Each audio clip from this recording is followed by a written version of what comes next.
Welcome to மகே maths class. நீ நம்ம என்ன பார்க்க போகிறோன்னா 6ஆம் வகுப்பு 3ஆம் பருவம் சமச்சீர்தன்மையில் பயிற்சி 4.2ல் 9வது கணக்கு தான் பார்க்க போகிறோம். இதுக்கு முன்னாடி 8வது கணக்கு வீடியோ போட்டிருக்கோம். அதோட லிங்க் டிஸ்கிரிப்ஷனில் இருக்குது.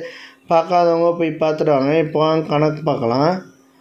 கொடுக்கப்பட்டுள்ள ஒழுங்கு பழங்கோடத்திற்கு சமச்சீர் கோடுகள் எண்ணிக்கை மற்றும் சுழல் சமச்சீர் வரிசை ஆகியவற்றை கண்டறிந்து பின்வரும் அட்டவணையை நிறைவு செய்க மற்றும் கீழே கொடுக்கப்பட்டுள்ள வினாக்களுக்கு விடையளிக்க. பாருங்கள், கொஷினில் ஒழுங்கு பழங்கோணம்னு கொடுத்துருக்காங்க. ஒழுங்கு பழங்கோணம்னா எல்லா பக்கமுமே சமமாக இருக்கும். அப்படி கொடுத்துருந்தாங்கன்னா நமக்கு ஈஸியாக எல்லாத்தையும் கண்டுபிடிச்சிடலாம். வாங்க பார்க்கலாம்.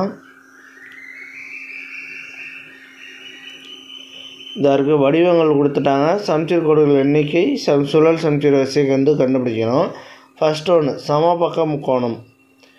3 பக்கமே சமமாக இருக்கனால இதில் சமச்சீர் கோடுகள் எத்தனை வரும்னா 3 வரும்.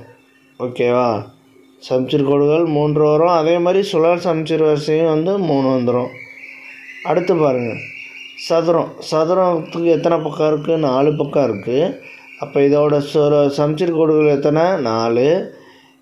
சுழல் சமச்சீர் வரிசையும் 4. அடுத்து ஒழுங்கு ஐங்கோணங்கிறப்ப 5 பக்கம் ஒன்று இருக்கும். அப்போ இது 5. அதோட சுழல் சமச்சீர் வரிசையும் 5. ஒழுங்கு அருங்கோணம்னா 6 பக்கம் ஒன்று இருக்கும். அப்போ சமச்சீர் கோடுகள் எத்தனை இருக்குன்னா 6 இருக்கும். சுழல் சமச்சீர் வரிசை எவ்வளவு இருக்கும்? அதே 6 தான் இருக்கும். அடுத்து ஒழுங்கு எண்கோணங்கிறப்ப 8 பக்கம் ஒன்று இருக்கும். இது 8 பக்கம் இருக்கும். அப்போனால 8 சமச்சீர் கோடுகள் இருக்கும். அதே மாதிரி சமச்சீர் வரிசை சுழல் சமச்சீர் வரிசை 8 இருக்கும்.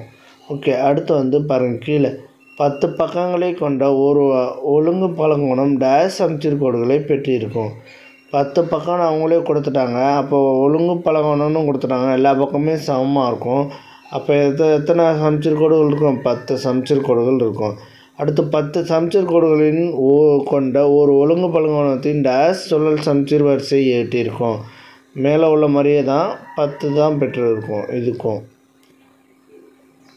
அடுத்து பாருங்கள், எண் பக்கங்களை கொண்ட ஒரு ஒழுங்கு பழங்கோணம் டேஷ் சமச்சீர் மற்றும் டேஷ் சுழல் சமச்சீர் வரிசையை பெற்றிருக்கும்.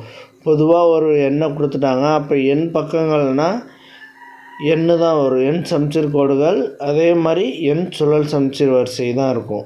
ஓகேவா? அவ்வளோதான் இந்த கணக்கு. நெக்ஸ்ட் வீடியோவில். இந்த வீடியோ பிடிச்சிருந்தா லைக் பண்ணுங்கள், கமெண்ட் பண்ணுங்கள், ஷேர் பண்ணுங்கள், சப்ஸ்கிரைப் பண்ணுங்கள். அந்த பெல் பட்டன்